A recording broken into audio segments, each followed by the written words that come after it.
आज हम देखने वाले हैं स्पेक्ट्रल शिफ्ट्स। अब स्पेक्ट्रल शिफ्ट्स हम स्टार्ट करेंगे। स्पेक्ट्रल शिफ्ट को अंडरस्टैंड करने के लिए आपको पहले स्पेक्ट्रम का मतलब क्या होता है वो अंडरस्टैंड करना ज़रूरी है।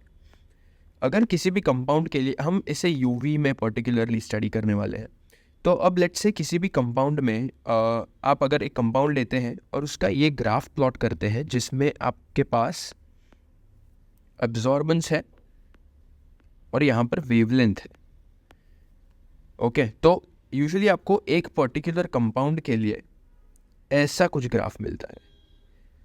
ठीक है, अब इसका मतलब क्या हुआ कि एक वेवलेंथ जो एक्स एक्सिस पर हमने ली है, हम जैसे उसको इंक्रीज करेंगे उसका एक ऐसा पॉइंट आएगा जहाँ पर उसका एब्जॉर्बेंस सबसे ज़्यादा है। ओके, अब वो पर्टिकुलर स्पीशीज़ का एब्जॉर्बेंस ये हर बार ये एक वेवलेंथ पर ही मैक्सिमम आएगा।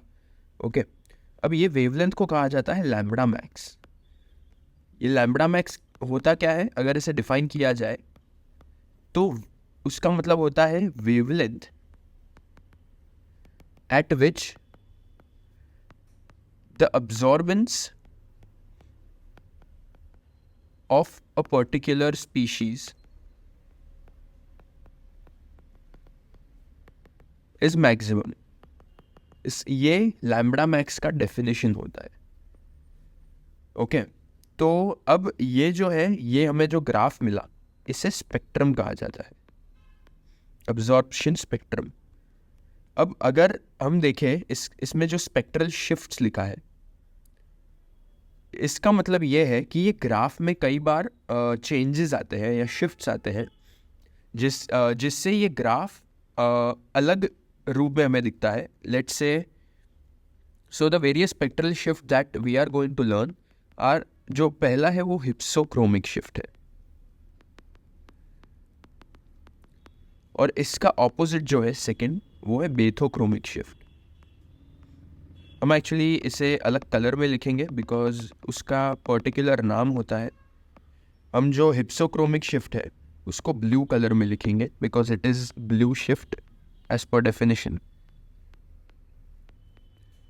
तो ये है हिप्सोक्रोमिक शिफ्ट। सेकंड है बेथोक्रोमिक शिफ्ट, इसे रेड शिफ्ट भी कहा जाता है। ओके, ये एक दूसरे के ऑपोजिट्स होते हैं। थर्ड जो है वो है हाइपरक्रोमिक शिफ्ट, ये ऑल टुगेदर अलग कॉन्सेप्ट है। और फोर्थ जो है इसका ऑपोजिट वो है हाइपोक्रोमिक शिफ्ट। ओके, सो हम एक एक करके इसे कवर करेंगे, but before we do that हमें एक कंसेप्ट समझना ज़रूरी है। ओके, आपको पता है कि हर एक मॉलिक्यूल के पास अलग अलग ऑर्बिटल्स होते हैं, राइट?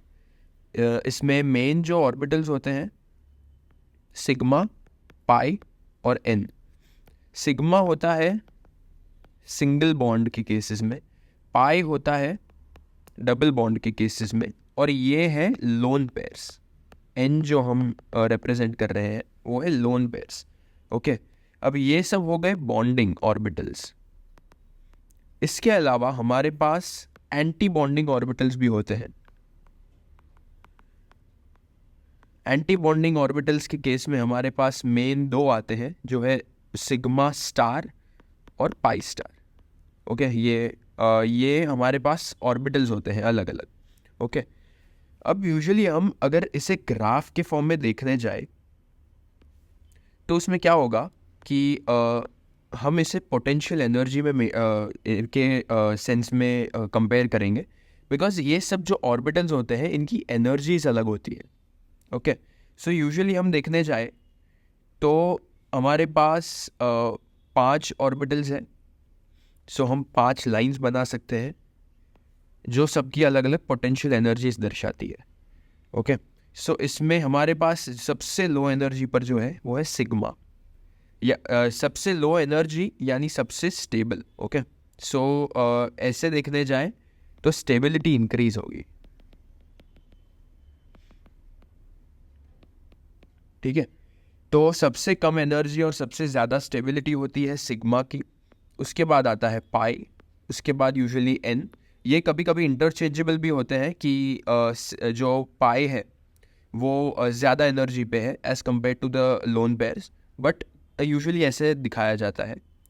बाद में आता है पाई स्टार, और सिग्मा स्टार का सबसे ज़्यादा एनर्जी होता है। ओके, अब आप देख सकते हैं कि इसमें यूजुअली जब भी कोई भी कंपाउंड लाइट जब भी एब्जॉर्ब करता है कोई भी वेवलेंथ की, तो उसके जो इलेक्ट्रॉन्स होते हैं, ओके, ये सब ऑर्बिटल्स में ऑब्वियस सी बात है कंटेन इलेक्ट्रॉन्स, इसमें इलेक्ट्रॉन्स प्रेजेंट होते हैं।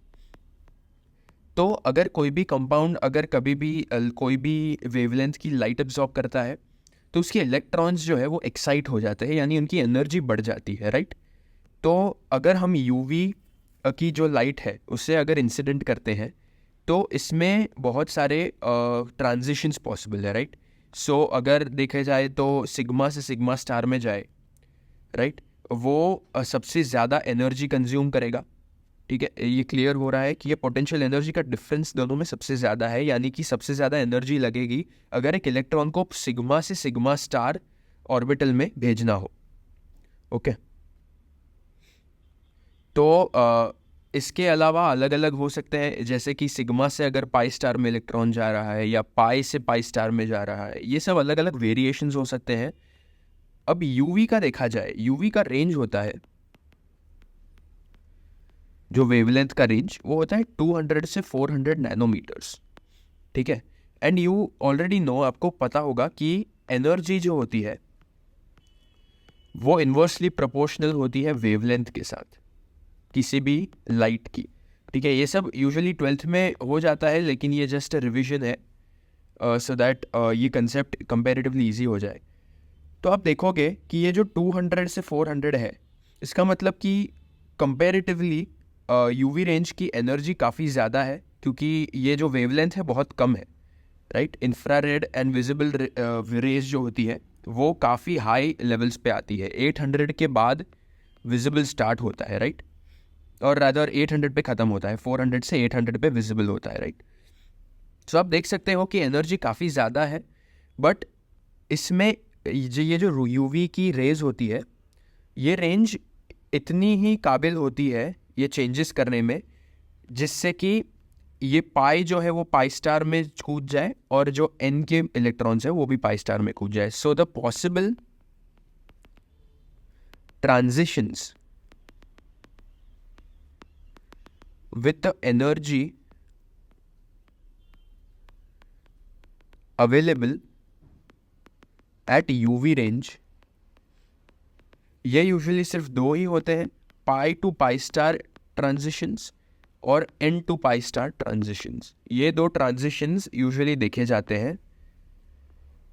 अब ये ऑर्बिटल्स का मतलब आपको पहले से पता होगा, लेकिन मैं दिखा दूं कि लेट्स से हमारे पास एक मीथेन मॉलिक्यूल है,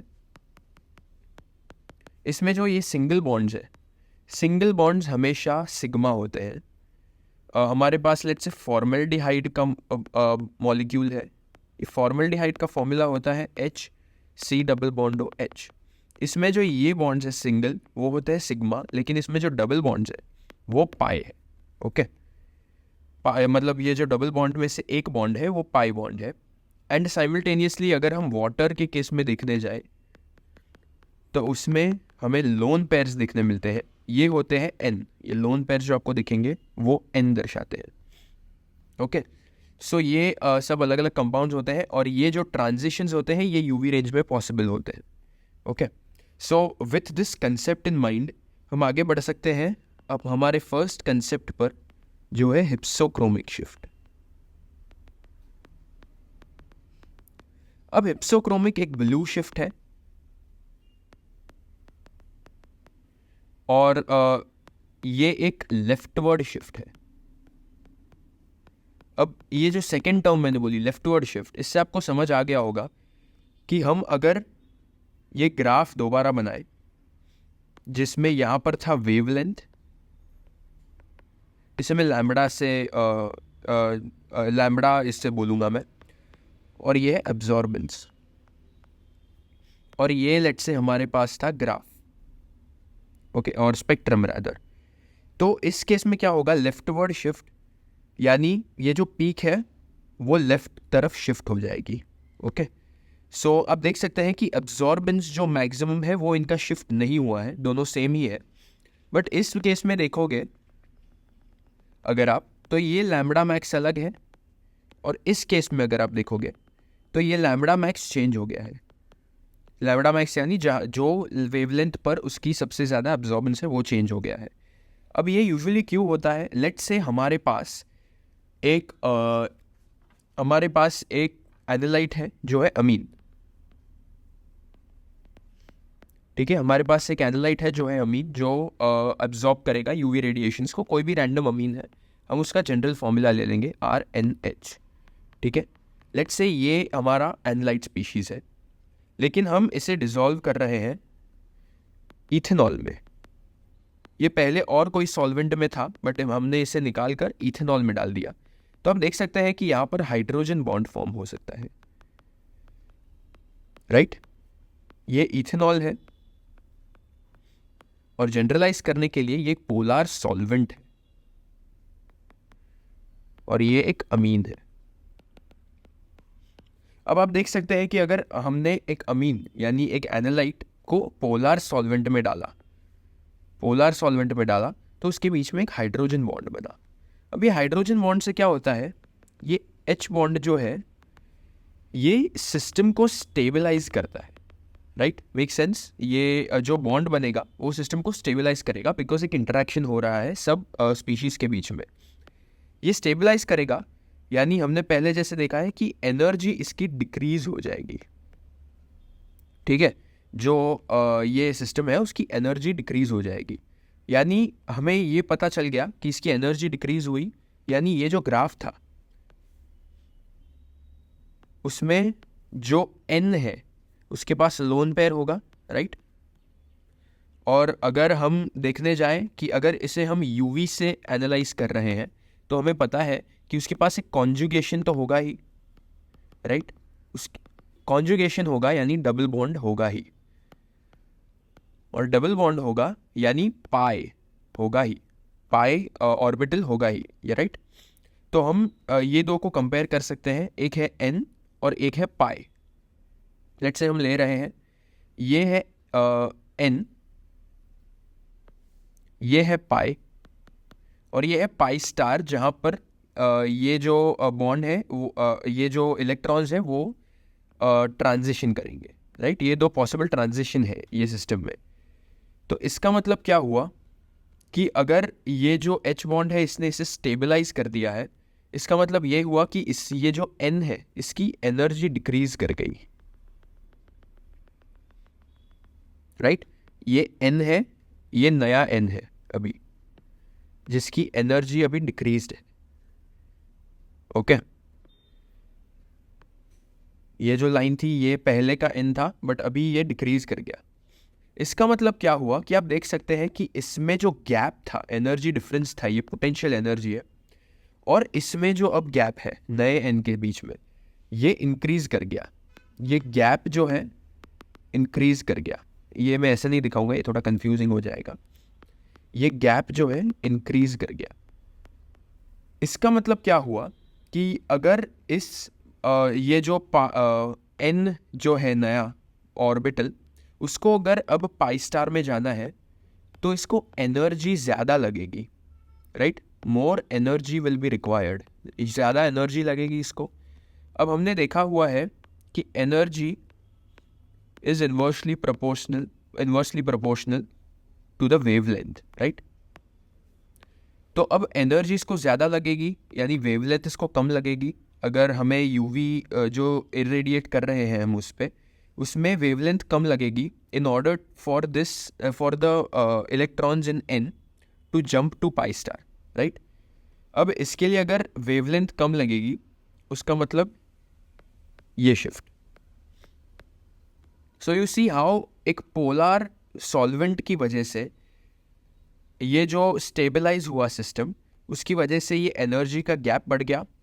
एनर्जी का गैप बढ़ा, उससे हमें एनर्जी की ज़्यादा डिमांड चाहिए, और एनर्जी ज़्यादा चाहिए उसका मतलब वेवलेंथ कम चाहिए, और उससे एक ये ग्राफ में लेफ्टवर्ड शिफ्ट आया। ओके, सो ये जो लेफ्टवर्ड शिफ्ट हुआ ये अमीन प्लस पोलर सॉल्वेंट की वजह से हुआ।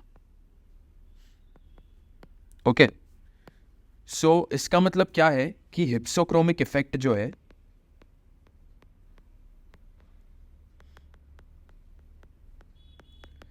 ये एक सॉल्वेंट इफेक्ट है, ये एक सॉल्वेंट इफेक्ट है, यानी ये सॉल्वेंट की वजह से एक शिफ्ट हो रहा है। Okay, so that is what hypsochromic shift is. Just because एक सॉल्वेंट चेंज हुआ, हमें ज़्यादा एनर्जी लगेगी, पोलर सॉल्वेंट की वजह से ज़्यादा एनर्जी लगेगी in order for the electrons, जो इलेक्ट्रॉन्स है उसको जंप करने में ज़्यादा एनर्जी लगेगी, सो कम वेवलेंथ लगेगी। सो ये जो पूरा स्पेक्ट्रम है उसमें एक लेफ्ट शिफ्ट आ गया, वो है हिप्सोक्रोमिक शिफ्ट। इसका कंप्लीटली ऑपोजिट है बेथोक्रोमिक शिफ्ट।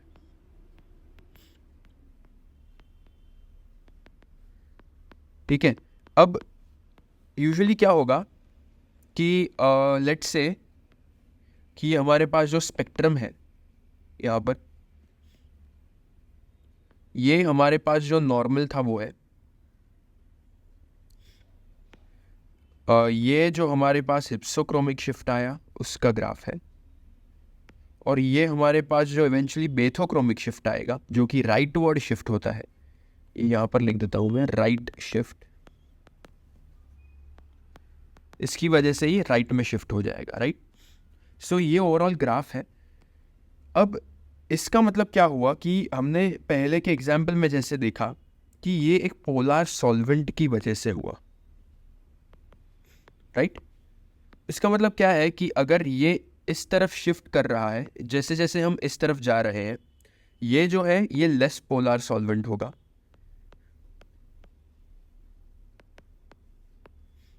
और ये जो है ये नॉन पोलर सॉल्वेंट की वजह से ये शिफ्ट होगा। ओके, इसका मतलब क्या हुआ कि ये जो नॉन पोलर सॉल्वेंट है इसमें अगर हम अपने अमीन, जो हमारा अमीन था RNHH, इसे हम अगर एक नॉन पोलर सॉल्वेंट में रख रहे हैं तो ये हाइड्रोजन बॉन्ड्स ज़रा भी नहीं बना पाएगा, नो हाइड्रोजन बॉन्ड्स। और ये नो हाइड्रोजन बॉन्ड्स की वजह से N की जो एनर्जी है, N orbital energy remains quite high.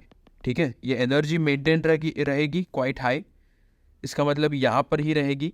इसका मतलब कि ये जो गैप होगा वो थोड़ा डिक्रीज कर जाएगा, जिससे कि एनर्जी थोड़ी कम लगेगी, जिसका मतलब वेवलेंथ थोड़ी ज़्यादा लगेगी, यानी कि एक राइट वर्ड शिफ्ट देखने मिलेगा हमें।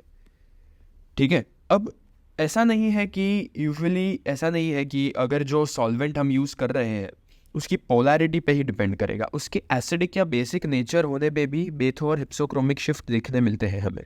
ओके, अब इसका मतलब क्या हुआ कि लेट्स से हमारे पास एक कंपाउंड है, ये कंपाउंड है फिनॉल। ओके, अब ये यूजुअली इन नेचर ये स्लाइटली एसिडिक होता है। ओके, अब लेट्स से कि हम इसे डाल रहे हैं एक बेसिक सॉल्वेंट में, राइट। सो यहाँ पर हम एसिडिटी या बेसिसिटी, पीएच चेंज कर रहे हैं सॉल्वेंट का, पोलैरिटी चेंज नहीं कर रहे। ओके, सो लेट्स हमने इसे एक बेसिक सॉल्वेंट में डाला तो इसका क्या हो जाएगा, बेस जो है वो प्रोटॉन को एब्स्ट्रैक्ट कर लेगा, यानी हमारे पास बचेगा ये सिस्टम, राइट। इसका मतलब क्या हुआ कि अब देखो इसमें हमारे पास पाई बॉन्ड्स तो है ही, right. Let me just erase this so confusion कम हो। हम इस सिस्टम में देख सकते हैं कि हमारे पास पाई बॉन्ड्स है, यानी कि पाई ऑर्बिटल है, और हम देख सकते हैं कि इसमें n ऑर्बिटल भी है बिकॉज ऑफ लोन पेयर्स जो ऑक्सीजन पर है। तो हमारे पास इस केस में 2 लोन पेयर्स है, राइट। यूजुअली फिनॉल में जो ऑक्सीजन होता है उस पर 2 लोन पेयर्स होते हैं। अब इस केस में क्या हुआ, जब हाइड्रोजन जो है वो निकल गया तो ये जो ऑक्सीजन है उस पर जो लोन पेयर्स थे उसमें और एक जुड़ गया। ओके, सो एक और n जुड़ गया, 3 है अब इसके पास इंस्टेड ऑफ जो 2 थे यहाँ पर, राइट। तो इसका मतलब क्या है कि पहले जो ये ग्राफ था हमारे पास जो जिसमें n से जंप करेगा इलेक्ट्रॉन पाई स्टार पे, क्योंकि इसमें पाई स्टार भी होगा ही, क्योंकि पाई है, राइट। तो पाई टू पाई स्टार होगा और n टू पाई स्टार होगा। बट अब जो n टू पाई स्टार है इसका एक चांस बढ़ गया, राइट, बिकॉज एक और लोन पेयर आ गया इसमें। इसका मतलब क्या हुआ कि जो एनर्जी रिक्वायर्ड है वो डिक्रीज हो जाएगी। जो n to pi star jump करने में था वो डिक्रीज हो जाएगी, बिकॉज हमारे पास और एक प्रोबेबल n जो ऑर्बिटल है वो आ गया। तो एज कंपेयर टू बिफोर जो पाई स्टार पे जंप करना था वो इजी हो जाएगा अब। इसका मतलब कि हमारा जो एनर्जी रिक्वायर्ड डिक्रीज हुआ यानी वेवलेंथ इंक्रीज हुआ, वेवलेंथ इंक्रीज हुआ यानी बेथोक्रोमिक शिफ्ट, राइट। सो जैसे कि हमने पहले पोलैरिटी डिस्कस की, इस केस में हम अगर बेसिसिटी भी चेंज कर रहे हैं, जैसे बेसिक सॉल्वेंट में हमें फिनॉल के साथ बेथोक्रोमिक शिफ्ट मिल गया, राइट। वैसे ही हम देखें, लेट्स से एनिलीन कंपाउंड है हमारे पास NH2, राइट। ये जो एनिलीन है इसे लेट्स से हम एसिडिक मीडियम में डालेंगे। अब इसमें एनिलीन के पास एक लोन पेयर है यानी N है, और ये जो बेंजीन रिंग है इसमें हमारे पास पाई बॉन्ड्स तो है ही, राइट। सो N से पाई स्टार पॉसिबल है और पाई से पाई स्टार पॉसिबल है। अब देखने जाए अगर इसे एसिडिक मीडियम में ऐड कर दिया तो ये कंपाउंड बन जाएगा NH3+, और इसके पास जो लोन पेयर्स थी वो गायब हो गई क्योंकि एसिडिक मीडियम में डाला हमने इसने। इसका मतलब क्या हुआ कि अब ये जो पाई है वो तो पाई स्टार में कन्वर्ट हो सकता है, लेकिन जो N है जो पाई स्टार में कन्वर्ट हो पा रहा था वो अब एग्जिस्ट नहीं करता इन एन एसिडिक मीडियम। इसका मतलब क्या हुआ कि ये ट्रांजिशन ही पॉसिबल है सिर्फ, ओके। अब N से जो पाई स्टार है वो पॉसिबल नहीं है। तो इसका मतलब क्या हुआ कि पाई से पाई स्टार, एज आप देख सकते हो कि इसमें एनर्जी ज़्यादा लग रही थी पाई से पाई स्टार में। इसका मतलब अब एनर्जी जो रिक्वायर्ड है increases, right, because possible transitions कम हो गए, N टू पाई स्टार अब नहीं हो पाएगा। This results in a hypsochromic shift, क्योंकि एनर्जी बढ़ गई तो वेवलेंथ कम हो गई। Hypsochromic shift. सो एसिडिटी और बेसिसिटी जो हमने चेंज की उसके हिसाब से भी हमें एक चेंज देखने को मिला, जो स्पेक्ट्रम है उसमें। इसे भी स्पेक्ट्रल शिफ्ट ही कहा जाता है।